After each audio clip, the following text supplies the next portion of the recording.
Hello, recording for tomorrow's podcast. And this past week, I was tagged in a few posts of people asking about resources for Twice-Exceptionality, and specifically asking about resources for giftedness when it's combined with ADHD.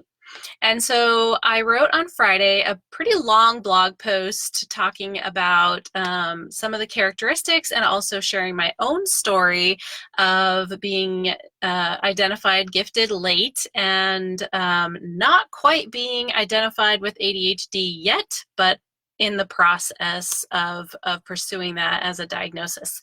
So check out my blog if you're interested in reading that. It goes into a lot more detail. But on the podcast and video right now, I wanted to share just a couple of key points that I brought up when asked specifically, how do you differentiate when there is ADHD in addition to giftedness? Because oftentimes one might mask the other. So sometimes kids get, oh, hey, Brendan. Sometimes kids might be diagnosed with ADHD and they overlook the giftedness, and other times they may be diagnosed with the gifted part and have a lot of compensatory skills that mask some of their ADHD struggles. So I wanted to share a few key points that I brought up when asked about how you differentiate between the two. And so some of my own personal experiences, both as an educator and as a person who has a lot of people in my family who have experienced this combination, is some things that I see in addition when there's ADHD at play, in addition to giftedness, include things like general disorganization, both in our thoughts and stuff. Things can feel very chaotic. Time blindness is a huge one. A lot of that's actually one of the really classic markers of ADHD, is the inability to see time. And because of that, nothing really gets accomplished without some sense of urgency or really strong motivation. And so it can be hard to keep that motivation long term.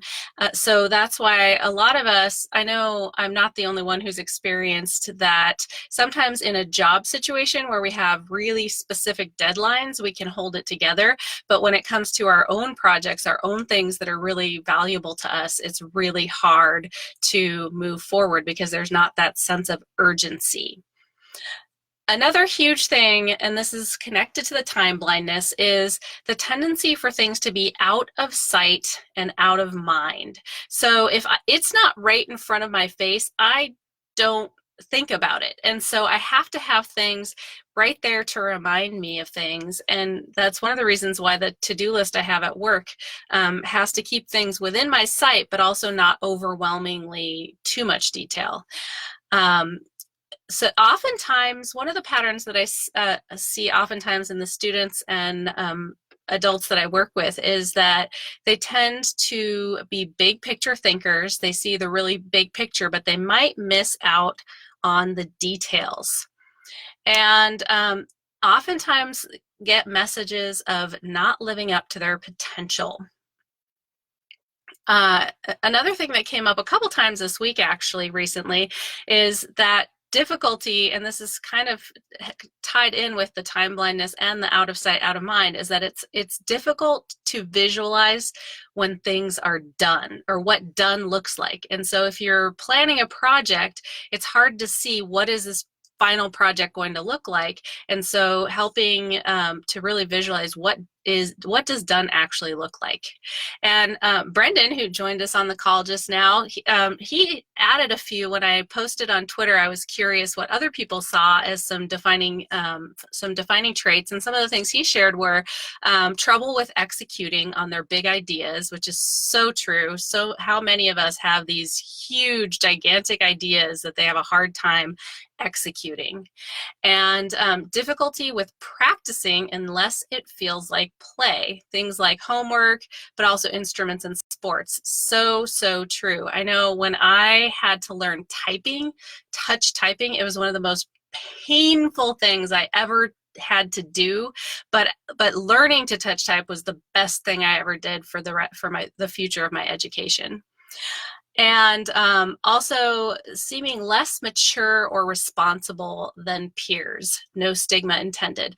This is very true, and oftentimes that's also true with giftedness. So when you combine the two, it can add to that sense of immaturity.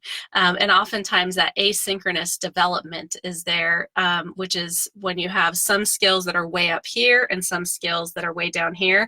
And that's true of all people who are gifted, but it can be even more true of those with ADHD. Some of the things, there's a few traits that are actually, they're common in giftedness in general, but they can be more extreme when you add ADHD into the mix. And some of those things include the fact that busy work can literally be painful. It can be really just mind numbing to have to do busy work. When I was in school, I was actually kept in a second grade reading book because I started reading in English late in my immersion program, and I just would not do the busy work. And then when they tested me, when they sent me to a new school, I was actually reading a couple of years above grade level in 5th grade, so 7th, 6th, 7th grade level, but they had me in a second grade reading book because I wouldn't do the busy work. I don't think that's really, I think we've gotten beyond that in our education system. That's one thing that's improved. We still have a long way to go, but yeah, busy work, very painful.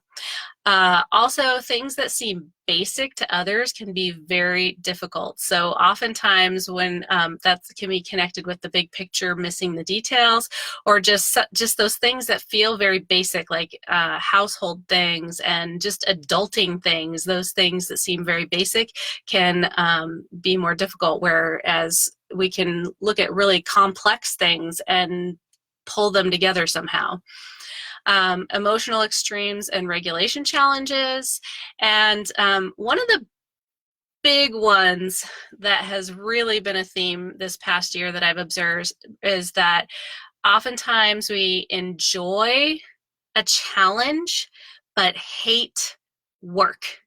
That's like the huge thing in my world for sure, is just that sense of when you see something as a challenge, it can be fun, but if you see it as work, then it's not so fun. So, and oftentimes we don't have control over what we see as a challenge and what we see as work, but sometimes when we're working with kids who have this mentality, there's ways that we can reframe things so that they seem more like a fun challenge and less like mundane work.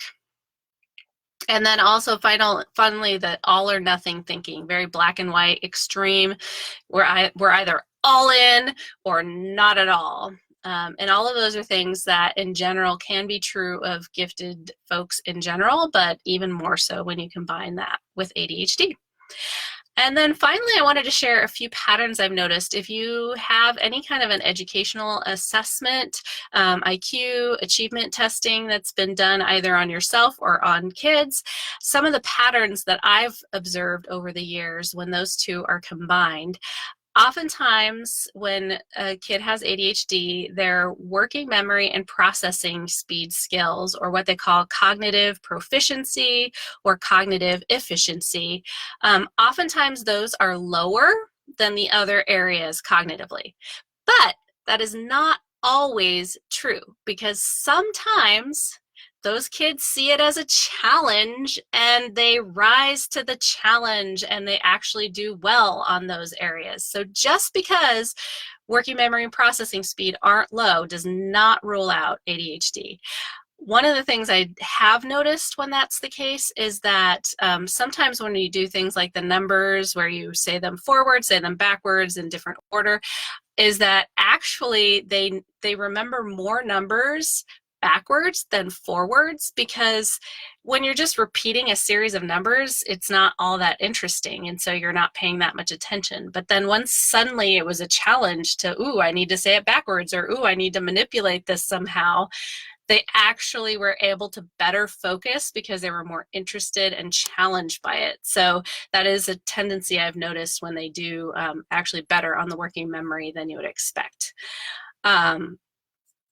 And then oftentimes when it comes to the academic scores, they will score higher on the more on the things like reading comprehension, math, reasoning, on those bigger picture things. Those they'll score higher on, and they'll miss some of the more basic stuff like the rote math, the basic reading skills, spelling, editing, detail-oriented stuff. They tend to not do as well on.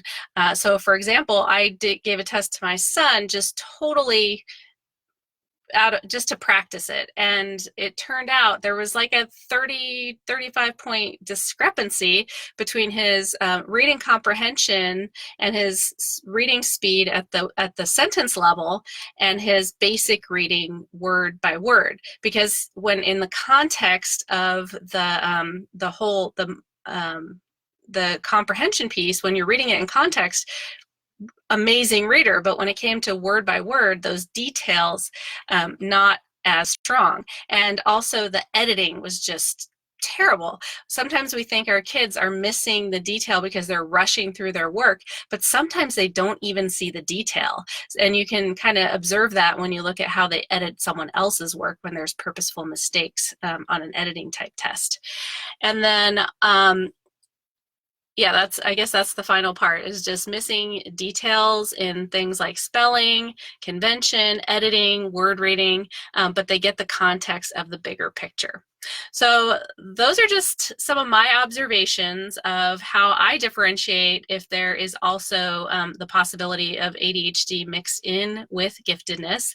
And if you have any other things that you've observed in your life or in the people around you in your experience, I'd love to hear it.